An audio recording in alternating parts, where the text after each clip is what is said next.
creating artwork based from your artist inspiration.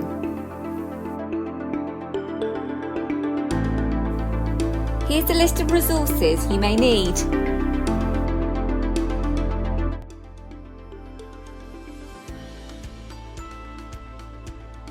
Hi, I'm going to show you how to create a piece of work in response to an artist's research. So to get me started, I researched the artist Florian Nicole. I've created a research page and collected some images just to give me an idea of Florian's style and the materials and media that he would have chosen to use. So I know that Florian used a variety of different collage materials such as newspaper, book pages, brown paper, and occasionally he would even use handwritten letters as well, which interested me. It's important to choose an artist that interests you and gives you lots of ideas for your work to progress. Okay, so Florian Nicole also used a variety of different media such as ink and watercolour, pencil, pen. I think he used ink quite a lot with a brush as well as a pen, and so I'm going to have a go at doing that today myself. For this task, you're going to need a pencil and a variety of different materials. You don't have to use the exact same materials that the artist that you've chosen uses, but today I'm just going to show you what I'm going to do in response to Florian Nicole. If you choose an artist who uses different materials, that's absolutely fine. This just gives you a little bit of an idea on how to get started. So I have with me today also some pens, variety of different paint brushes. I have a white pencil, some water, some glue and some watercolour paints. I also have a variety of different collage papers, so I've got newspaper, brown paper and some book pages. Make sure it's an old book and do get permission before you tear any pages out of any books. I've got some A4 paper and I also have a photograph of myself here. Choose a photograph to work from. You might want to use previous work as a reference point, or if you prefer to work directly from the mirror, that's also fine. It's entirely up to you how you do this. Okay, so as I'm working, I'm going to continue to reference Florian Nicole's work, which means it needs to be nearby. So I'm going to keep that there, and all the while I'm working, I'm going to refer to his work to get ideas for my own. To start off with, you're going to need a piece of A4 paper, and then we're going to get started by using our image, or again, as I said earlier, if you want to work directly from a mirror, that's fabulous, and please do go ahead and do that. I'm going to start with a very basic, lightly drawn portrait. I have actually done this step previously, so this is one I made earlier, and you can see that I've worked directly from the photograph, just to copy down the facial features all in proportion. It just needs to be a very light drawing because we don't want to see too much pencil once it's complete. So very lightly just draw out the features so you can see where they need to go, just marking everything out and just bearing in mind that we're going to start placing collage materials over the top of that, so it's going to be covered. Okay, so when you choose your collage materials, it's very important if you're using newspaper to find pages which just have text on them and not too much imagery. That's certainly the case for this artist and many other collage artists as well. I have brown paper, like I said earlier, and I've noticed that Florian Nicole doesn't tend to use a mixture of the newspaper and the book paper, so I think I'm going to choose one or the other to work with, and today I think I'm going to go with the book pages. So I'm also going to use the brown paper as well, so I've got the two different types of paper there that I'm going to use, and now I can start thinking about what I'm going to do with it and how I'm going to place it. So like I said earlier, I'm going to look again at Florian's work and work out how he used the collage papers on his portrait. So you'll see that none of his portraits have randomly placed paper material. He's very carefully thought about the placement and his composition. So that's exactly what I'm going to do. I think that I'm going to use this idea of creating half of the face to have the collage materials, and in this instance I'm going to tear my paper, but if you prefer to cut it, I think that's absolutely fine as well. He's got lots of areas in his work that's got cut paper, and some areas with torn pieces too, so I'm just going to work out from there.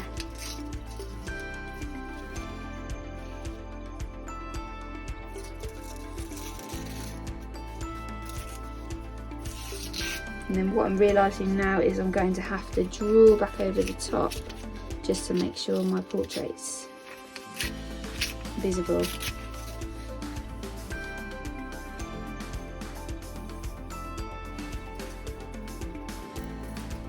Remember, this is all experimental as well, so there's no right or wrong way of doing this. It's all experimentation. Just explore the materials, explore the media, and just get ideas as you go.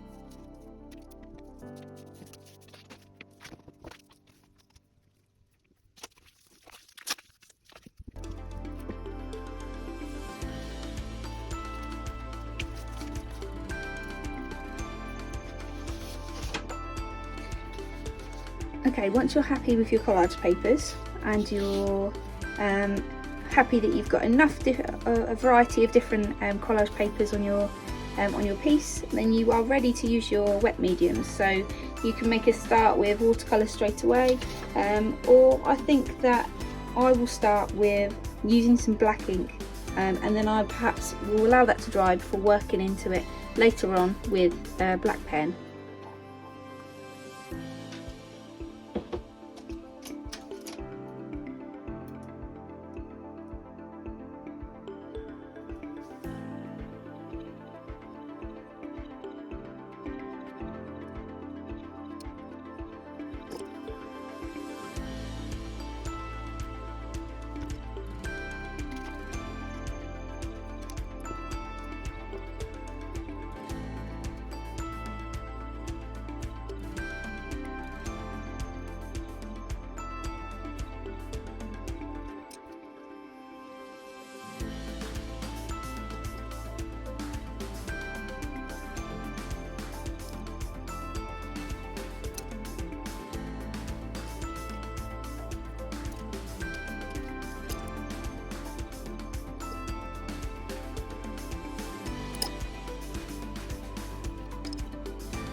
I'm going to show you how you can work into your artist response piece once the wet media has dried.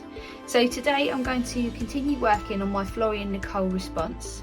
Last tutorial I used watercolour paints, Indian ink, and I showed you how to paint over the top of a collage background or collage surface. So today my wet media is dry and I'm going to continue working into it. I've got a selection of pens here, so I've got a selection of fine liners, various different sizes. These are Faber-Castell, and it shows you on the packet the size and how they draw. And I've got some cheaper fine liners as well, which are quite nice because they're water based, which means you can apply water to blend and create tone. I've got a Sharpie for a thicker line, and I've also got this white pencil. I think any white pencil would work. This is a China marker, which means that it works on most surfaces. I'm just going to experiment with those. So to get started, what I'm going to do is I'm going to look again at Florian Nicole's work. It's a really good idea, it's a really good tip to continue looking back at the artist that you originally got your idea from. And this is going to help you pick out some of his techniques and really get a really good likeness to his style, and it'll probably give you more ideas than you realise as you continue to look. So I'm looking again at Florian Nicole's work, and I noticed that he uses a lot of pen, and he has a lot of areas of hatching and cross hatching. So I'm going to try and add some hatching to my portrait. To start with, I'm going to select a fine nib. So I've chosen this Faber-Castell pen. I know these come out, I think they're Indian ink, so they come out nice and bold. And I'm going to think about where I might add this hatching. So if I look again at Florian Nicole's work, I can see he uses a lot of hatching around the face, in the hair. So I'm just going to have a bit of fun, really. Okay, if you remember what I've said before about hatching and cross hatching, try and recall your knowledge of that.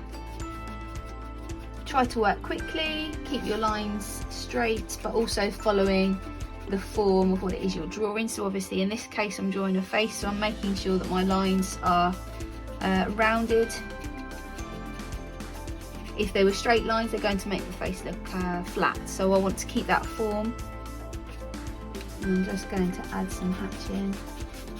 The more lines you build up in one area, the darker your tone will be.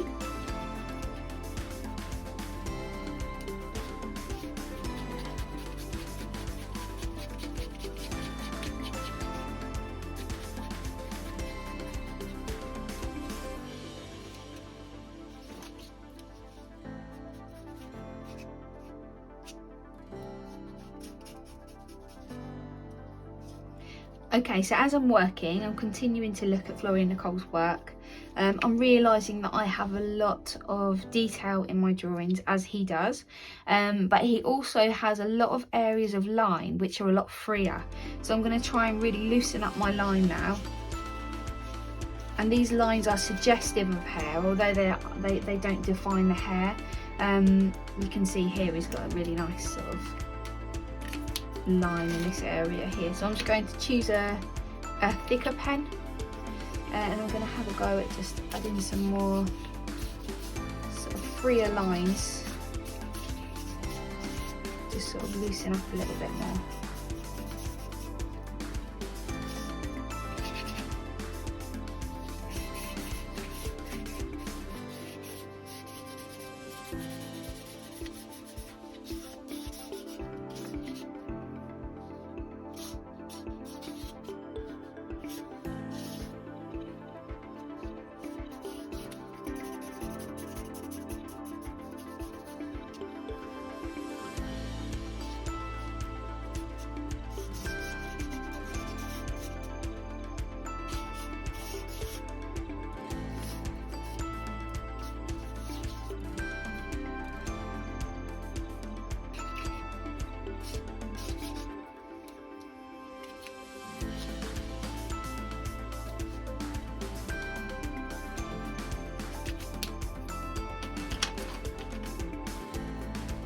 Okay, now I'm going to use my white pencil. So as I said earlier, you could use just an ordinary white colouring pencil and give that a go. A watercolour pencil might work quite well.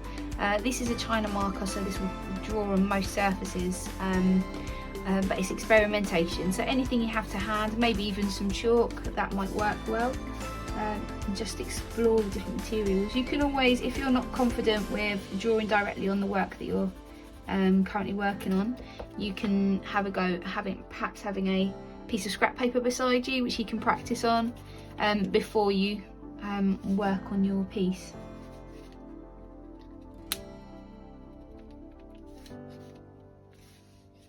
See, I'm just using the white pencil to show any highlights. So I'm still referring to my photo as well as looking at Florian Nicole's work. I'm not just working blindly, constantly getting ideas from that artist and from the image, the original image.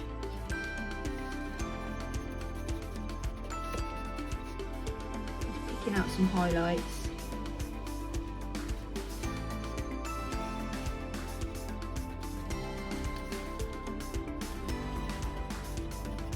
I'm just trying to be a little bit freer with the medium as well, just trying not to be too careful, but still considering what I'm doing and why I'm doing it. I think that I'm finished. I think there's a bit of an art in knowing when you're done with a piece of work, but in this on this occasion I think I'm finished. So when you're happy with your piece, just take a little break from it. And I always advise coming back a little bit later on, looking again and seeing if there's anything you're not quite happy with. But there you go. Okay.